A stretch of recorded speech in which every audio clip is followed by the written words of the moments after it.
예전에 한번 게이클럽 갔는데 근데 저도 그 순간에 5만 원을 내야 되나 하다가 3만 5천 원에 저를 팔았어요. 사실은 탈부착이 가능할지도. 왜 하필 내가 도쿄에 오자마자 나를 떠났을까라는 생각을 했었는데 어쩌면 친구를 밀어보낸 게 9년 전의 나일 수도 있겠다라는 생각이 들었어요. 진짜 안전한 공간은 여성분들이 남성 화장실에 들어가서 볼일을 봐도 안전하다고 느끼는 그런 지점.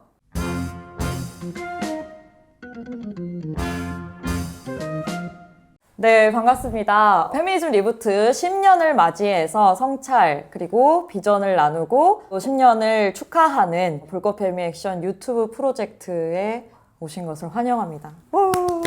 네.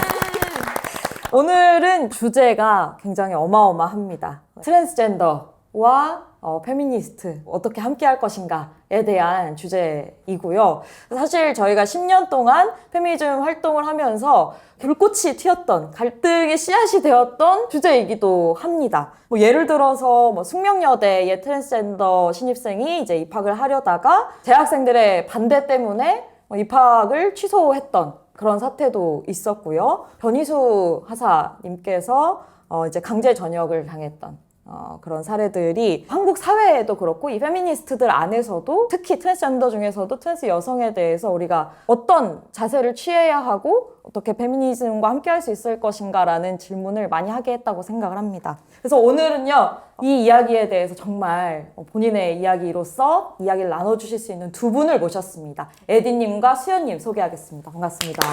반갑습니다. 반갑습니다. 네. 예, 안녕하세요. 저는 트랜스젠더 인권 증진을 위한 다양한 활동을 하고 있는 그리고 또 성별 정체성이 존중받는 오프라인 공간 커뮤니티를 이제 만들려고 열심히 노력 중인 박에디라고 합니다. 그 트랜스젠더입니다. 반갑습니다. 안녕하세요. 저는 남성과 함께하는 페미니즘의 활동가로서 열심히 활동을 이어가고 있는 김수현이라고 합니다. 반갑습니다. 네, 저는 불꽃 페미 액션의 여여입니다. 네, 저는 불꽃 페미 액션의 가연입니다. 네. 자, 그러면 시작하기 앞서서 오늘 초면인 분들이 많아서 간단하게 두 가지 질문을 하면서 분위기를 좀 풀어볼까 합니다. 분위기가 풀렸으면 좋겠다라는 마음을 가지면서 두 가지 선택지 중에 답변을 해주시면 됩니다. 첫 번째 질문이에요. 트랜스젠더와 페미니스트 중 더 살기 힘든 사람은? 저 이거 경험한 적이 있습니다. 아, 페미니스트가 더 살기 힘들겠구나라고 경험한 적이 있어요. 제가 트랜스젠더 플래그를 들고 굿즈를 하거나 Nobody knows I'm trans라는 트랜스젠더 그러니까 이게 있는 티셔츠를 입고 이태원을 돌아다녔을 때나 사람들이 많은 곳에 돌아다녔을 때도 한 번도 누군가가 웅성웅성 된 적이 없었거든요. 근데 제가 한번 페미니스트 뒤에 박힌 패딩을 입고 돌아다녔는데 정말 누가 사진 찍더라고요. 그리고 진짜요? 사람들이 막 야 페미래 해서 뭐 어떻게 이게 그래도 트랜스라고 걸리지 않은 게 다행인 건가? 막 와 페미니스트가 더 힘들겠구나. 경험을 실제로 하셨군요. 그럼 수연님은 어떻게 생각하세요? 저는 페미니스트로서 제가 페미니즘을 탈부착할 수 있다고 생각하거든요.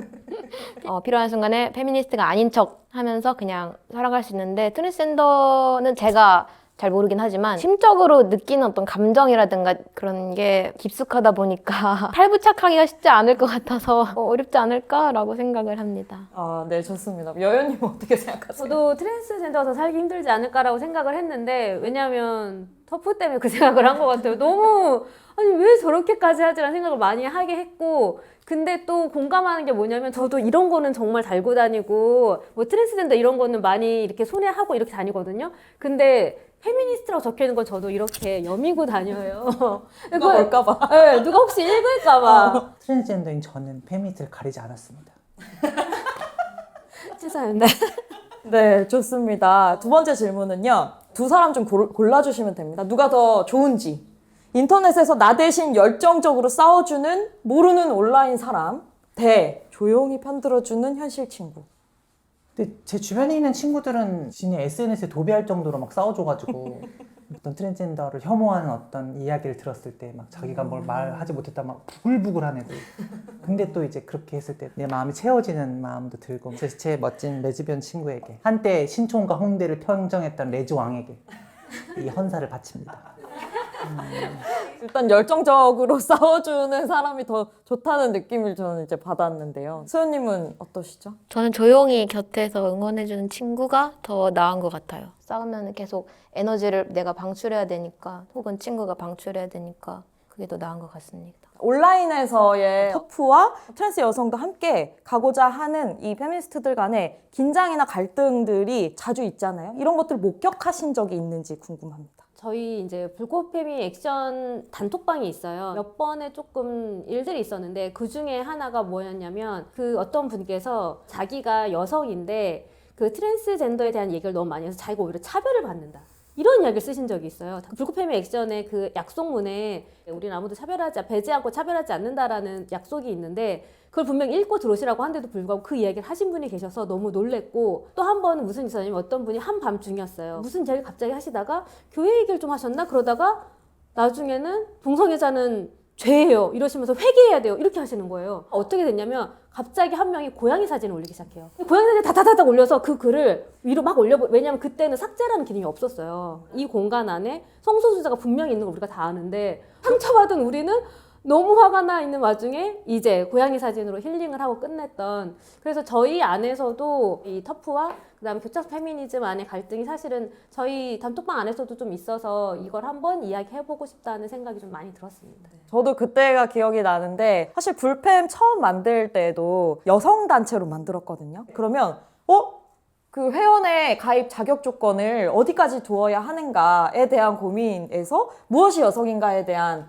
이야기들을 나눌 수밖에 없었던 거죠. 그리고 이제 불꽃 페미액션이 참여하면서 만든 여러 가지 행사, 예를 들어 2030 뭐 여성 페미 캠프라든지 아니면 뭐 보라엑스 페스티벌이라고 해가지고 여성들이 모여서 편하게 페스티벌 즐기는 뭐 시선이나 어떤 터치나 이런 것으로부터 자유로운 공간을 만들기 위한 그런 운동들에서 어디까지 입장을 허용해야 될까? 이런 고민을 하면서 성별에 대한 고민들을 하게 됐던 것 같아요. 혹시 에디님이나 수연님은 목격하신 적이 있을까요? 사실 저는 어떠한 정체성과 어떤 인간을 배제하는 것 자체가 저는 페미니스트의 카테고리에 들어가지 않는다고 생각하기 때문에 사실 터프를 저는 페미니스트라고 안 느껴지는 것 같아요. 좀 어렵고 그런데 이제 본 경험은 많죠. 트랜스젠더를 배제해야 된다는 어떤 증거로 가져온 어떤 컨텐츠에 그 밑에 이제 막 이렇게 막 싸우는 거. 그러니까 투제는 가만히 있는데 왜들 이러지? 사실 우리는 그런 이슈에 사실 트랜스젠더를 당사자들의 이야기를 듣는 자리는 별로 없는 것 같아요. 사실 불꽃 페미 액션이 이렇게 10년 동안 활동을 하면서도 트랜스젠더 당사자를 섭외해서 대화를 나누고 이걸 막 촬영하고 이런 것도 사실 처음이기도 하거든요. 이렇게 직접 만나는 자리들이 많이 있고 그런 경험들을 통해서 많은 것도 바뀔 수 있다고도 생각을 하는데 그런 의미에서 또 수연님께서 터프들과 같이 이제 온라인 공간에서 어울리시다가 처음으로 뭔가 트랜스젠더 당사자와 만났던 경험이라든지 이런 것도 좀 얘기해 주시면 좋을 것 같아요. 네, 일단 트랜스젠더는 온라인으로 이런 사람들이 있다라는 거를 여성 커뮤니티 사이트에서 함께 활동을 하면서 접했었는데 제가 대학생 때 학과 동기가 자기 후배라면서 사진을 보여줬었어요. 카톡 프로필 사진을 보여줬는데 너무 예쁘게 생긴 거예요. 그 친구가 이제 얘가 남자다 이렇게 얘기를 하는 거예요.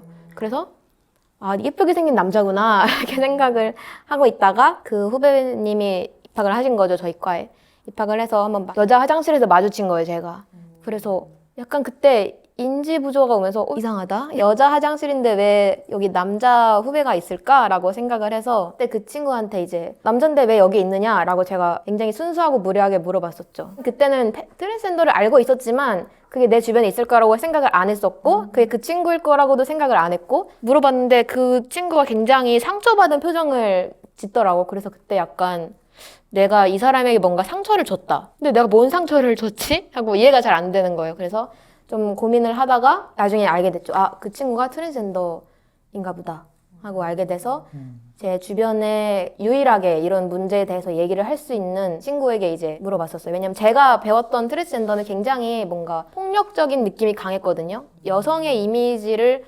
경고화한다라는 생각이 강했어서 그 친구에게 이제 연락을 하면서 트랜스젠더에 대한 궁금증을 이제 물어봤고 그 친구는 하나하나 다 대답을 해주면서 이야기가 진행이 됐었어요. 사실 근데 그때도 완벽하게 이해는 하진 않았고 왜냐면 아무래도 저랑은 조금 거리가 있다라고 생각을 하다 보니까 일단 내가 잘못을 했다는 건 확정이고 잘못을 한 건 확정이고 무리한 짓을 했다는 것도 확정이다. 근데 이거를 또 뭐 내가 앞으로 뭘 더 할 수 있는 게 있을까 생각을 하면서 학교를 졸업했죠. 학교를 졸업하고 본격적으로 페미니즘 공부를 시작하면서 그때 교차성 페미니즘에 관해서 관심 있는 친구들이 주변에 있었고 같이 책을 읽고 공부를 하면서 좀 더 직접적으로 이해를 하게 됐던 것 같아요. 그러니까 아까 여성의 이미지를 견고하게 만든다라는 거에 대해서 조금 설명을 덧붙여야 될 것 같아서 저 지난 10년간 막 페미니즘 운동 속에서 뭔가 탈코르셋 운동 같은 게 있었잖아요. 여성들에게 강요된 어떤 아름다움의 기준이나 아름다워야 한다는 어떤 고정관념 같은 걸 벗어나기 위해서 막 머리도 자르고 화장품 다 부수고 하이힐 뭐 다 쓰레기통으로 막 버리고 하는 실천들이 페미니즘 실천 중에 한 흐름으로 있었죠. 근데 트랜스 여성들은 여성으로 보이기 위해서 많은 꾸밈 노동 같은 것들을 하니까 왜 우리는 고정관념에서 벗어나려고 노력하는데 트랜스젠더들은 우리가 벗어나려고 하는 그 코르셋을 다시 주워서 입는다. 그러니까 사회적으로 여성 억압을 유지시키는 존재 이런 식의 어떤 시선들이 있었어서 그거를 말씀을 해주신 것 같아가지고 잠깐 설명을 드렸고 그러면 새로운 친구들과 책도 읽으시고 여러 가지 대화를 나누시고 했는데 또 그중에서 또 재밌는 에피소드나 뭐 이런 것들이 있을까요?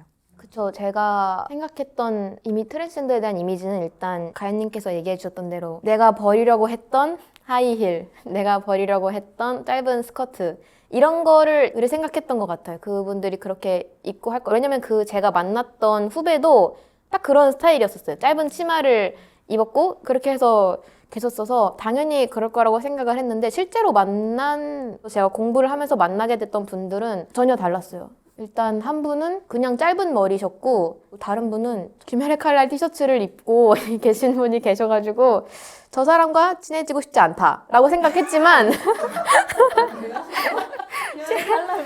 점심을 먹으러 갈 때 같은 테이블에 앉을 수밖에 없었어요. 위치상. 근데 굉장히 뭔가 되게 편안하고 그냥 원래 알던 친구처럼 대해주시고 너무 재밌는 거예요. 그분과 얘기를 하는 게.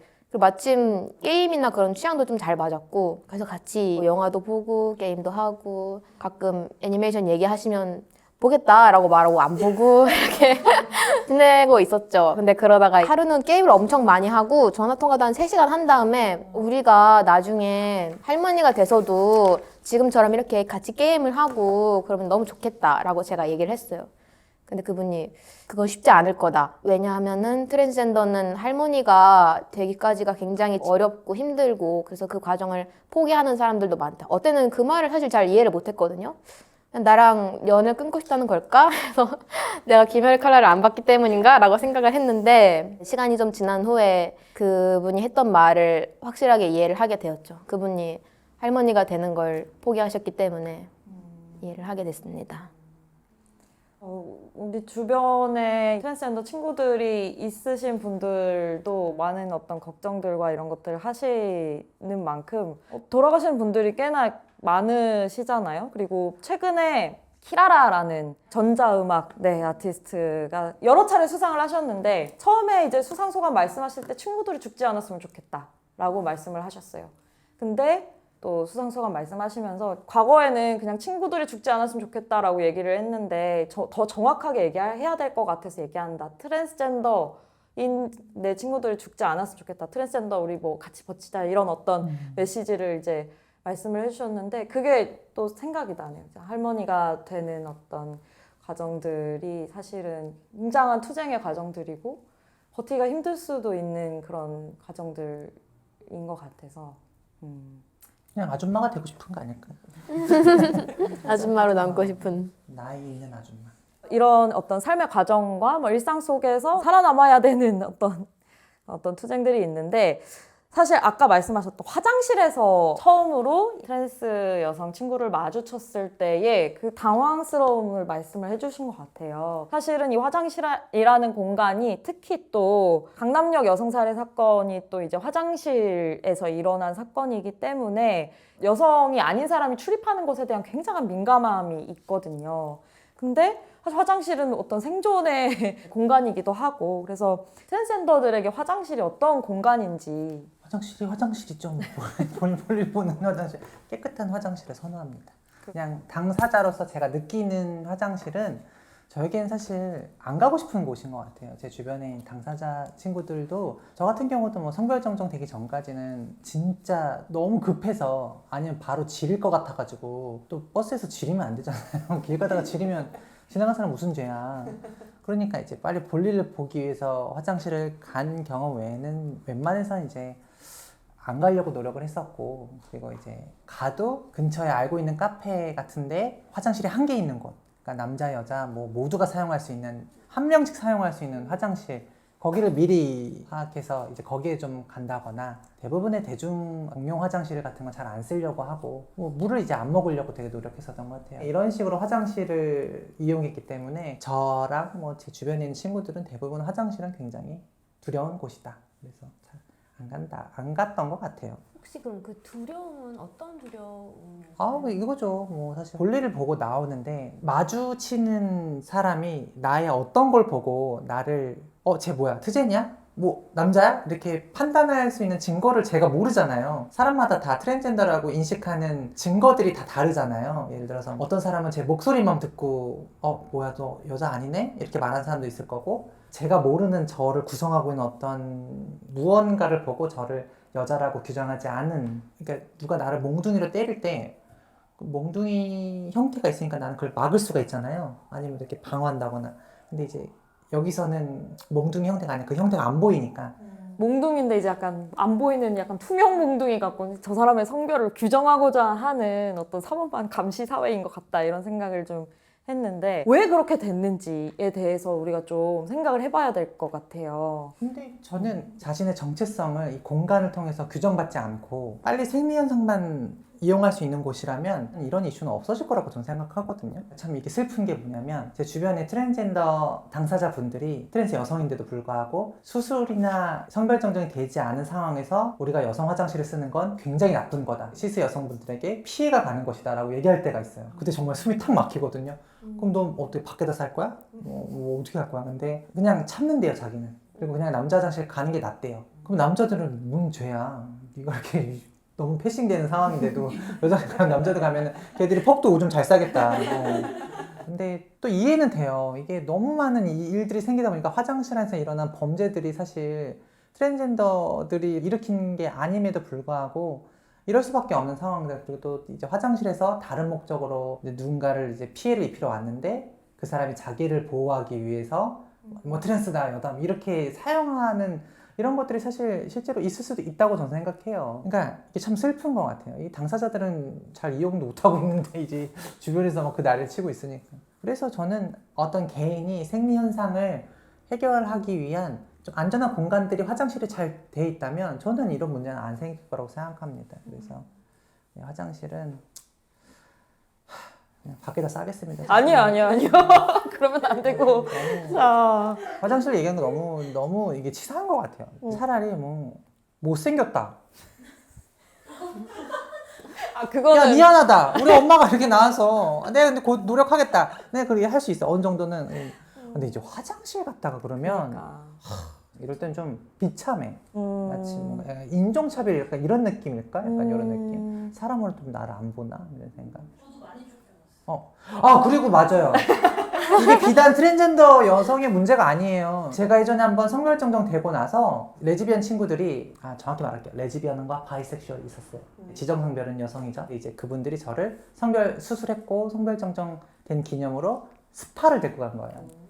갔는데 저만 다 들어가고 레즈비언 친구는 걸렸어요. 어떤 할머니가 너가 왜 여기 가지라고! 그래서 이거는 이건 트랜스젠더의 문제가 아니구나. 이거는 또 말씀해 주시니까 저도 기억나는 사례가 하나가 있는데 저희 일하는 곳이 대부분 이제 여성단체들끼리 이래서 15명, 20명 정도 그 공간을 쓰는데 화장실 딱 한 개인 거예요. 그 옆에 남자 화장실은 칸이 2개고 그 다음에 이제 소변기도 2개 있어서 거기를 성중립 화장실로 만들었어요.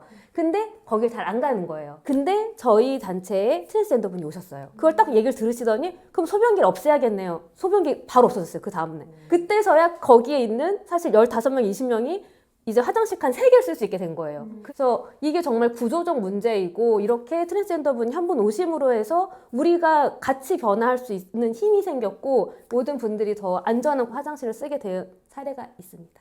사실 이제 여성들만 들어올 수 있는 공간이 마치 안전하다는 착각, 동시에 되게 위험할 거라는 공포가 동시에 존재를 하는 것 같아요. 이런 성별 분리 공간에 대해서 갖는 공포나 두려움, 이게 더 공고한 벽을 세울수록 더 침입에 대한 두려움이 커진다고 생각을 하거든요. 물론 이것이 트랜스젠더의 잘못이냐? 전혀 아니라고 생각해요. 오히려 시스젠더 남성들이 자기들이 편리할 대로 여성의 표현들을 마음대로 조롱하고 아니면 아까 말씀하셨던 대로 폭력의 목적으로 침입했지만 그걸 어떤 방패로 세운다든지 그랬기 때문이라고 이제 저는 생각을 하는데, 또 이제 차별금지법에 대한 이야기들을 나누다 보면은 반동성애 운동하시는 분들이 차별금지법 통과되면 뭐 목욕탕에 남자 들어온다 이런 식으로 되게 선동을 하시잖아요. 과연 트랜스젠더는 들어오면 안 되나? 또는 지금 트랜스젠더들은 목욕탕을 사용하지 않고 있나? 이런 거에 대한 어떤 목욕탕 경험이나 이런 얘기를 좀 해보면 좋을 것 같거든요.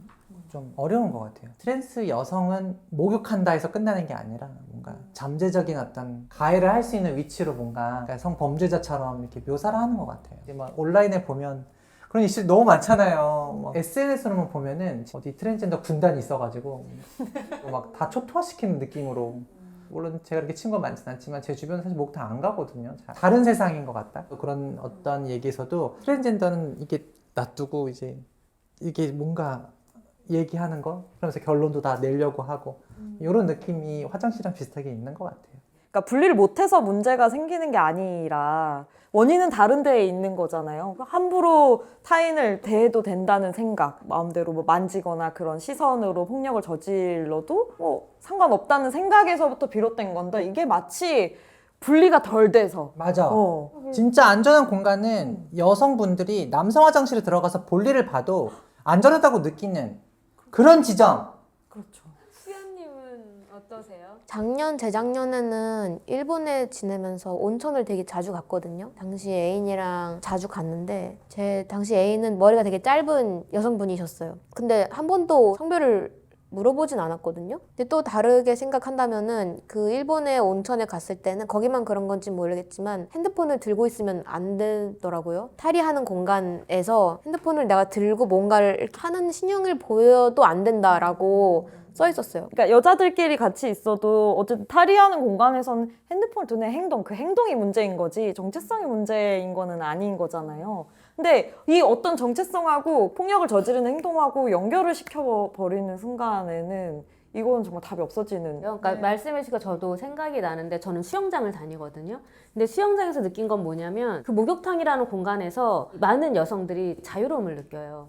그러니까 이게 그냥 목욕만 하는 어떤 행동은 아니더라고요. 그 안에서 모임도 있고 할머니들끼리 모임도 있으시고 서로 몸도 봐주세요. 아이고 여기 더 요새 여기 치료받나 봐 이런 것부터 하면서, 그래서 사실 이 목욕탕이라는 곳이 엄청나게 안전해야 되고 자유로움을 가장 많이 누릴 수 있는 공간인 거예요. 그분들에게. 그 공간에 누가 들어오냐는 되게 중요했던 것 같아요. 내가 대처할 수 없는 남성을 만났을 때에 대한 공포감은 당연히 있을 수 있다는 생각이 들고, 밤길을 걷다가도 죽고 아침에 산책하다가도 죽고 이런 일들이 사실 한 번씩 있잖아요. 근데 내가 목욕탕이나 이런 곳까지 이런 두려움을 경험해야 되나? 라는 생각을 하시는 분들도 있을 수 있겠다는 생각은 들어요. 우리가 갖고 있는 이 공포는 내가 공격받을 수 있을지도 모른다라는 남성에 대한 두려움이라고 한다면, 그것과 왜 트랜스젠더 여성을 동일시하는지에 대한 고민을 좀 해야 되지 않을까 라는 생각이 듭니다. 정체성에 대한 공포라기보다는 정말 수많은 곳에서 일어나고 있는 폭력에 대한 공포가 연결된다고 저는 생각하는데, 다음 질문으로 좀 넘어가 보면 운동 경기 참가에 대한 얘기들도 되게 많잖아요. 국제 선수들의 무슨 연맹 같은 데서도 뭐 트랜스젠더 참가를 뭐 금지를 한다거나 또 다른 어떤 쟁점이 발생하고 있는 것 같긴 하거든요. 계속 현재 진행 중인데, 에디님 혹시 뭐 트랜스젠더의 운동 경기 참가에 대해 저는 진짜 너무 어려운 것 같아요. 일단 제가 선수라면 저는 참가 안 할 것 같거든요. 이거는 전 세계가 나서가지고 막 괴롭히잖아요. 욕하고. 당사자 입장에서 저 사람은 왜 올림픽을 나가려고 했을까? 그럼 올림픽은 뭐지? 올림픽은 누가 하는 거지? 올림픽의 정신은 뭐지? 그들이 말하는 올림픽이라는 건 인간 모두가 함께 운동하는 건데 근데 왜 장애인 운동은 따로 나눠져 있지? 왜 이렇게 금메달에 목을 매는 거지? 그리고 또 한편으로는 또 그런 얘기 많잖아요. 어떤 트랜스 여성 올림픽 선수가 남성으로 출전했을 때는 성적이 진짜 안 좋았는데 여성이 되니까 1등이 됐더라. 그리고 또 어떤 사람은 자기는 남성이랑 경기할 수 없다고 중도 포기하고 이렇게 보면서 다양한 스펙트럼, 다양한 인간, 다양한 어떤 정체성들이 생기고 있는데 그러면 이제 그런 순위를 매기는 걸 좀 바꿔야 되지 않을까? 호르몬이 3개든 4개든 뭐 X, Y든 Y, XX, 무슨 뭐 Z, A, B, C, D든 뭐든 간에 그들이 함께 할 수 있는 어떠한 시스템이 이제는 구축해야 되지 않을까라는 생각을 좀 가지고 있는 것 같아요. 예전에 트랜스젠더 인권이나 이런 걸 항상 옆에서 도와주던 친구가 있었어요. 근데 한 번은 그 친구가 자기는 트랜스젠더 여성이 출전하는 거 반대한다는 거예요. 굉장히 잘못된 거고 이기적인 거고 그건 뺏는 거라고. 저 아직도 저는 답을 잘 모르겠어요. 제가 할 수 있는 말은 올림픽은 뭐지? 그러면은 트랜스젠더나 어떤 성별 정체성을 가진 어떤 이들은 다 운동을 하면 안 되는 건가? 시스젠더만을 위한 올림픽이라고 이러면 바꿔야 되는 게 아닐까? 뭐 이런저런 생각을 좀 해봅니다.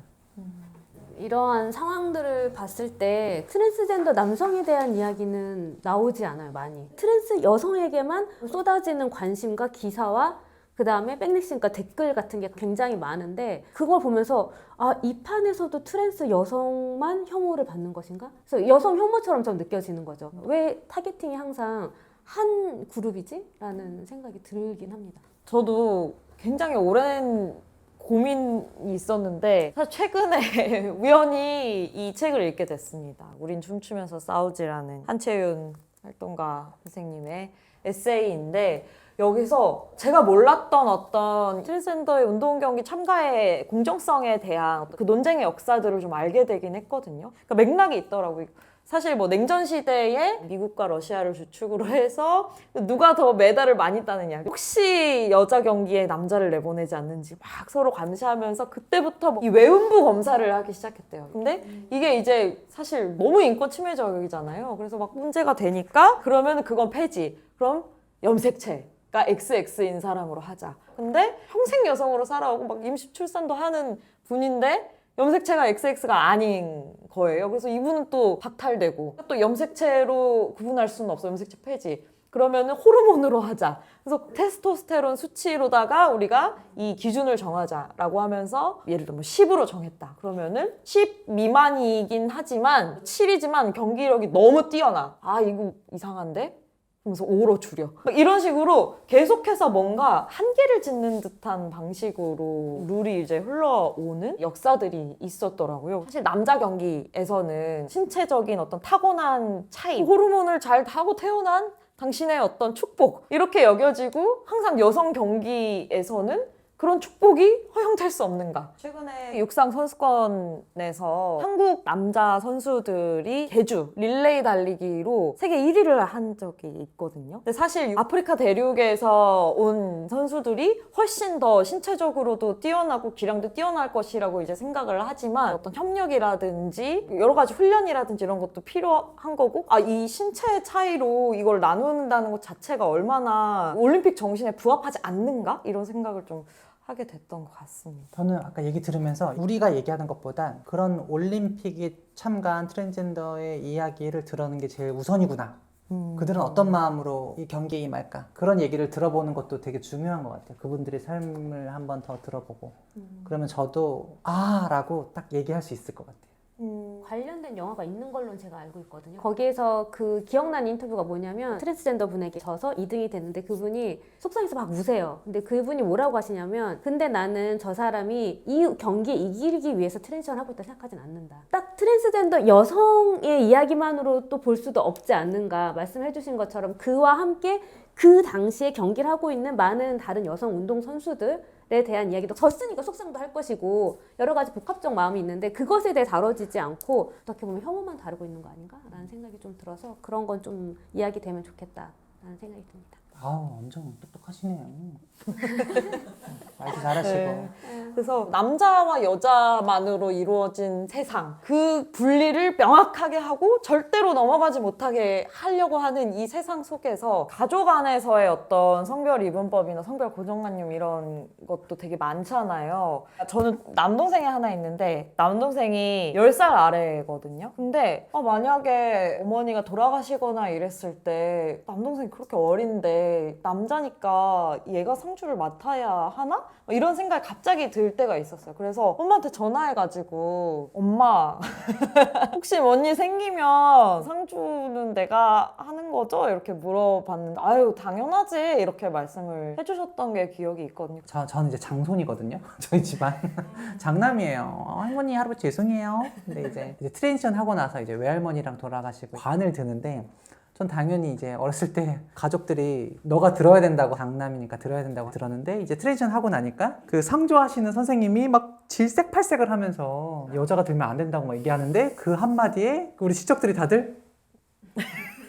그 순간의 정적. 그때 당시 전 여자예요. 근데 제가 이거 들 거예요라는 말을 못 했던 것 같아요. 그리고 이제 저희 아버지가 이제 선산이 있는데 이제 대소산 언니가 많이 하거든요. 아버지가 항상 우리 어르신이랑 얘기할 때 그래도 우리 딸은 가정이 있고 그래도 아들한테 줘야지라고 얘기를 하시는데 아무리 봐도 아들은 지금 없는데 그한테 주시겠다는 건지. 아니 그리고 돈도 없으면서 뭐 쥐뿔도 없으면서 무슨 자꾸 이럴 때 이제 언니가 막 속상해하는 거예요. 저도 이제 제 성별 정체성을 밝혔어야 되는데 저도 딸이에요. 저도 여자니까 그거 안 받을게요 라고 말했어야 되는데 저도 모르게 그래서 우리 언니가 그때 나한테 그랬어. 넌 이럴 땐 좀 조용히 하더라. 그래가지고 이것이 그 올림픽 선수한테 말하는 그런 어떤 여성의 거를 뺏는 것인가.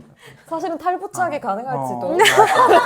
그 예전에 한번 그런 거 없네요. 예전에 한번 게이클럽 갔는데 이 여성은 5만 원이고 남성은 아니 근데 게이클럽은 그럴 수 있죠. 왜냐면 게이들이 안전하게 놀려 오는 것인데 시시 여성들이 가면은 사실 그 수많은 게이들이 구경거리가 돼버려요. 솔직히 말하면. 근데 저도 그 순간에 5만 원을 내야 되나 하다가 주민등록증 내면서 남잔데요? 라고 했을 때 그 가드가 나를 이렇게 째려봤을 때 묵묵히 견뎠어요. 35,000원에 저를 팔았어요. 말씀하신 거 생각나는 건 저도 할머니 돌아가시고 나서 이제 할머니를 묘지에 묻고 마지막에 절을 하는데 남자들만 다 앞에 서요. 근데 그 우리 집이 이제 여자들이 많은 집이거든요. 그래서 앞에 그러니까 남자 손주 그 다음에 사위들 전혀 피 한 방울 섞여 있지 않고 그 사위는 할머니 몇 번 본 적도 없어요. 할머니랑 가장 핏줄이 많이 섞인 사람들이 여자들이 많다고 여자들이 다 뒤에 가고 뒤에서 절을 하면서 든 생각은 나는 이걸 원하지 않을 것 같다. 나와 더 가까운 사람이 내 앞에서 좀 더 절을 해줬으면 좋겠다. 이런 생각을 할 것 같다는 생각이 드는데 문화 자체가 그럴 수 없는 문화더라고요. 그래서 그게 아직도 되게 좀 상처로도 남고 이런 성별 이분법은 진짜 사라졌으면 좋겠다라는 생각을 좀 많이 했었어요. 사실 시스 여성들이 그 앞줄로 가는 투쟁을 해야 트랜스 여성들도 뭔가 그걸 자연스럽게 누릴 수 있게 될 것 같은데 그러면 다음 질문으로 넘어가서 트랜스젠더에 대한 어떤 혐오 어떻게 하면 또 혐오를 없애고 같이 살아갈 수 있을지에 대한 고민을 계속 해야 된다고 생각을 하거든요. 두 분 어떻게 생각하시세요? 저는 이제 자원이 많다 보니까 누군가 불특정 다수한테 이제 들었을 때 저는 잘 웃으면서 넘기죠. 와 신박하다. 대단하다. 어떻게 저렇게 얘기하지? 하면서 넘길 수 있는데 사람으로서 트랜스젠더 존재에 대한 정보 혹은 좀 인식 이런 부재가 큰 것 같아요. 그러니까 사람은 참 다면적이잖아요. 예를 들어서 어떤 한 사람한테 불쌍하다고만 할 수는 없죠. 자기가 차별받아온 과정에서도 분명히 그 순간순간에 기쁨이 있을 것이고 힘듦이 있을 것이고 다양한 것들이 있기 때문에 한 사람을 딱 한 문장으로 그럴 수 없다고 저는 생각해요. 어떤 존재를 자꾸 문장화하는 거, 딱 하나로 뭔가 만들려고 하는 게 거기서 문제가 생긴다고 생각하는데 이 혐오도 어디서 들어서 머리에 떠올려지는 거를 그냥 이렇게 내뱉는 느낌이었어요.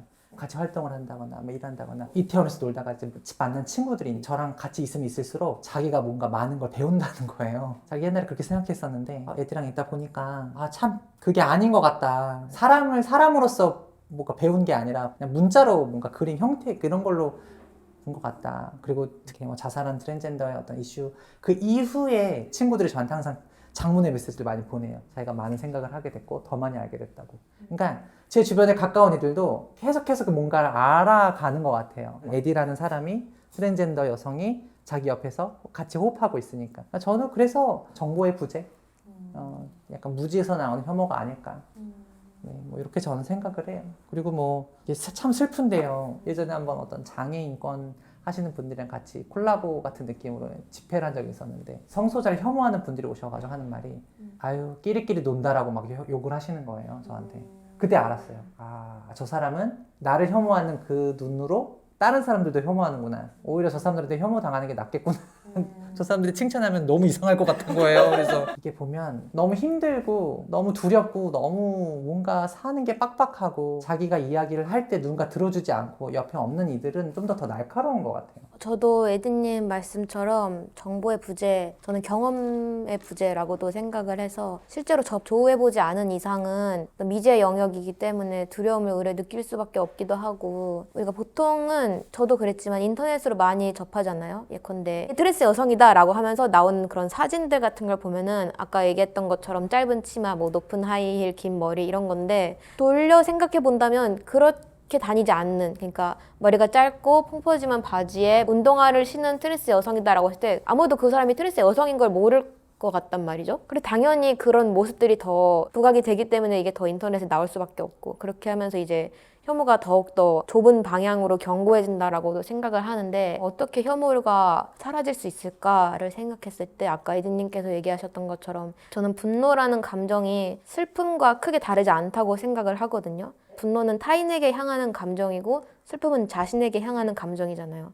근데 차마 자신에게 슬픔을 느끼고 싶지 않으니까 타인을 공격하고 혐오하면서 차별하는 방식으로 분노를 표출한다라고 생각을 해서 그렇다면 이 분노와 이 혐오와 차별을 없애기 위해서는 당사자가 지금 자신이 느끼는 감정이 분노나 혐오가 아니고 슬픔이라는 걸 자각하고 내가 어떻게 하면 이 슬픔에서 벗어날 수 있을까를 스스로가 되짚어보고 돌보는 방법밖에 없을 것 같고 또 이거를 느끼기까지가 굉장히 오랜 세월이 걸릴 거라고 생각을 하기 때문에 주변에서 차별하는 친구를 봤을 때 지금 너가 뭔가 힘든 일이 있는 것 같다. 타인에게 집중하지 말고 너에게 집중을 해서 얘기를 해보자 라고 한다면은 아주 느리겠지만 좋은 방향으로는 나아갈 수 있지 않을까? 개인으로서도 그렇고 사회에서도 그렇고 그렇게 생각을 합니다. 너무 현명하시네요.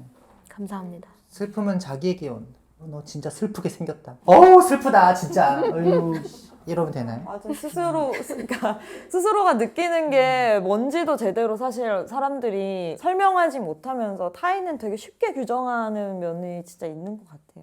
저는 사실 혐오도 사실 뭐 원래 있었던 거라고 생각하진 않아요. 만들어지는 거고 그런 의미에서 호감도 만들어질 수 있고. 그래서 예를 들어 뭐 여성 커뮤니티 같은 데 들어가 보면 트랜스젠더 혐오 발언들 엄청 많아요. 너무 많으니까 그 차별과 혐오에 반대하는 댓글 하나를 찾기가 힘든 거예요. 그러니까 안 쓰게 되죠. 다른 생각을 가진 사람도 말 안 하게 되고 그러면 또 잘 모르는 사람이 봤을 때나 이게 다수 의견이구나. 혐오하는 사람들이 다수처럼 보이게 되는 실제 사람들이 어떤 생각을 가지고 있는지와는 상관없이 그래서 혐오에 집중하기보다 어떤 호감을 많이 만들어내는 게 좋지 않을까? 이런 생각을 하거든요. 더 많은 또 트랜스젠더들이 보여지는 어떤 자리에 있었으면 좋겠다라는 생각도 많이 하고 또 저는 이제 상상을 하는 게 어떤 결정적인 어떤 좋은 사건이 있으면 좋겠다. 목욕탕에 침입한 어떤 한국 남자를 트랜스와 시스가 힘을 합쳐서 그런 바가지로 때려잡는 그런 어떤 스토리가 나오면 너무 좋겠다. 뭐 어우 너무 위험한 단체네요. 여기.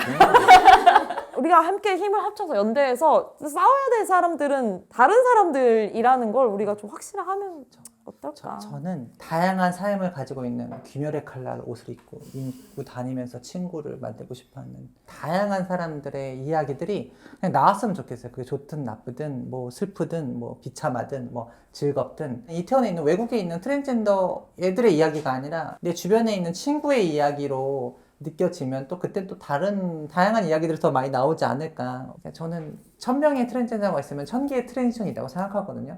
다양한 몸을 가진 다양한 삶을 사는 이들의 이야기가 정말 많이 나왔으면 좋겠어요. 친구로서 존재하는 사람으로서 인식이 되는 순간 저는 정말 많은 혐오가 줄어들 거라고 저는 생각합니다. 그러니까 결국에는 저희가 다 같이 원하는 세상이라는 게 그런 차별이 없는 세상인 거잖아요. 이제 각자가 좀 차별 없는 세상을 위해서 하고 싶은 말 좀 들어보고 싶습니다. 저는 이렇게 이 자리에 저를 초대해 주셔서 제 이야기를 할 수 있는 기회를 다양한 환경에 있는 트랜스젠더들에게도 이런 이야기를 할 수 있는 자리들이 만들어졌으면 좋겠고 저는 의료를 택했기 때문에 지금 이렇게 편하게 말할 수 있는 거거든요. 제가 만약에 수술하지 않고 제 민증이 아직 변경되지 않았으면 전 좀 조심스러웠을 거예요. 트랜스젠더 안에서도 저는 그러면 좀 특권이 있는 거겠죠. 그래서 저는 의료를 택하든 안 하든 트랜스젠더든 뭐 젠더 퀴어든 다양한 성별 정체성의 사람들이 좀 많이 나왔으면 좋겠고, 그런 사회면 분명히 미등록 이주민이라던가 정말 어려운 환경에 놓여 있는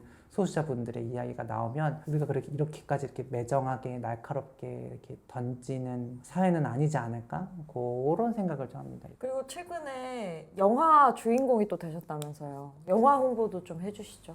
에디 앨리스라는 2명의 트랜스젠더 당사자의 삶이, 세상에는 정말 많은 정말 다양한 트랜스젠더의 삶이 있거든요. 다르면서도 이어지는 이런 것들을 되게 이쁘게 잘 담은 다큐멘터리입니다. 그래서 에디 앨리스 아마 이번 연도에 개봉할 것 같은데요. 많은 관심 부탁드리고. 저는 봤는데 진짜 재밌습니다. 개봉하면 꼭 보러 가시길 바랍니다. 왕가 사는 남자 보세요, 그냥. 네, 그럼 수연님도 한 말씀 해주시죠. 저는 생각을 해봤는데 딱 9년 전이었던 것 같아요. 그 후배를 화장실에서 만났던 때가. 근데 아마 9년 전에 김수현은 여기서 에디님과 함께 그리고 여러분과 함께 여기에 있을 거라고 생각을 못했을 것 같은데, 친구를 떠나보냈을 때가 딱 제가 도쿄에 도착하고 나서 그날 밤에 친구들한테 연락을 받고 장례식이나 추모식이나 아무것도 가지를 못했죠. 왜냐면 저는 딱 그날 도쿄에 도착해가지고. 그래서 그때 되게 약간 왜 하필 내가 도쿄에 오자마자 이런 일이 벌어졌지? 라고 처음에 생각을 했었어요. 아무래도 내가 잘못을 저질렀기 때문인 것 같다. 내가 뭔가 게임할 때 너무 답답하다고 화를 내서, 아니면 귀멸의 칼날 티셔츠를 입었다고 뭐라고 해서, 그래서 그 친구가 내가 도쿄에 왔을 때 나를 떠났을까라는 생각을 했었는데, 나중엔 또 이제 생각이 더 넓어져서 어쩌면 그 친구를 밀어보낸 게 9년 전의 나일 수도 있겠다라는 생각이 들었어요. 그래서 약간